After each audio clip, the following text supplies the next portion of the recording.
Hello everyone, welcome to the video. इस video में हम एक इम्पॉर्टेंट टॉपिक बात करेंगे।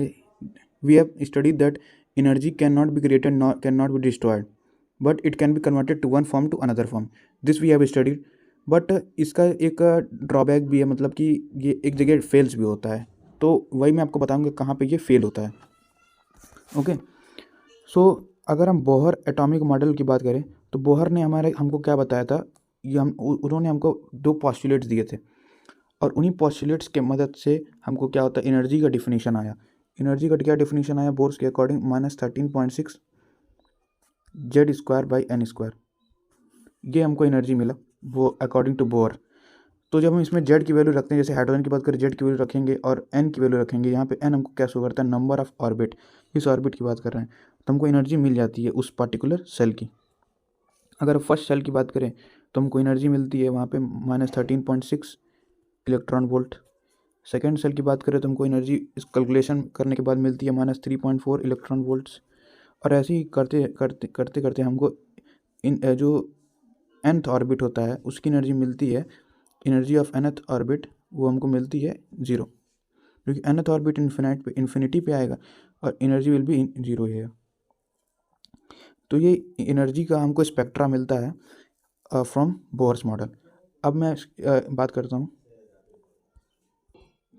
अब अगर एक लेट एम टेकिंग एक न्यूक्लियस है और ये इसका फर्स्ट ऑर्बिट है, this is second orbit, and ऐसे ही करते करते यहाँ पे let say this is last orbit और this is the last orbit और nth orbit. So we are supposing an electron here and another one is here. We are supposing two electrons.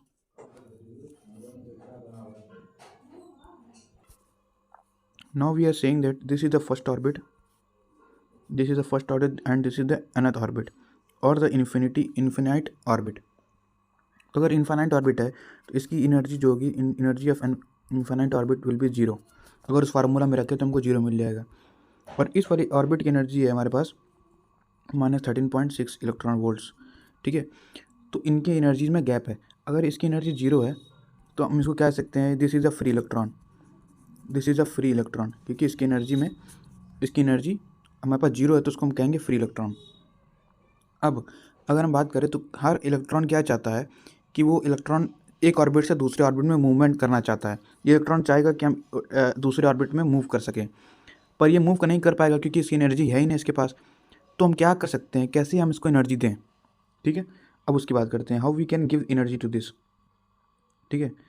तो अब इस वाले अगर इलेक्ट्रॉन की हम बात करें तो ये फ्री इलेक्ट्रॉन है। फ्री इलेक्ट्रॉन का मास कितना होता है, फ्री इलेक्ट्रॉन का मास होता है -13.6 इंटू 10⁻⁻31 kg। ये उसका मास होता है फ्री इलेक्ट्रॉन का। एंड ये वाला जो बॉन्डेड है, ये वाला बॉन्डेड जो इलेक्ट्रॉन है, इसका जो मास है वो हमारे पास नहीं होगा। सॉरी, इसका मास होता है 9.11 newton to the power -31 kg।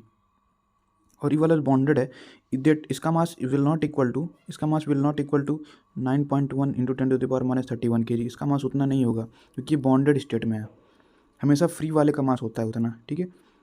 अब यहाँ पे हम क्या देख सकते हैं, वी कैन सी कि इन दोनों के मास में क्या है, इन दोनों के मास में एक डिफरेंस है। इन दोनों के मास में वी कैन सी हियर, इन दोनों के मास में एक डिफरेंस है मास में, जिसको हम डिनोट कर सकते हैं डेल्टा एम को, डेल्टा एम से। ठीक है। अब इन दोनों के मास में अगर डेल्टा एम का डिफरेंस है तो इसी डेल्टा एम को अगर हम क्या कर दें, इसी डेल्टा एम को हम जब सी स्क्वायर से मल्टीप्लाई कर देंगे तो हमको क्या मिल जाता है, एनर्जी मिल जाता है। तो यही डेल्टा एम को हम कहते हैं, इसी डेल्टा एम को हम कहते हैं मास डिफेक्ट। मास डिफेक्ट कि क्या मास में डिफेक्ट या फिर डिफरेंस आया है, उसी मास के डिफरेंस को जब हम सी स्क्वायर से मल्टीप्लाई कर देते तो हमको एनर्जी मिल जाती है। तो यहाँ से हम देख सकते हैं कि मास हमारा मदद कर रहा है। यहाँ पे हमारा मास हमको मदद कर रहा है एनर्जी प्रोवाइड करने में इस इलेक्ट्रॉन को, ताकि वो क्या कर सके, मूव कर सके, इस यहाँ से लेकर के यहाँ तक मूव कर सके। तो यहाँ पे हम कह सकते हैं कि एनर्जी कैन बी क्रिएटेड।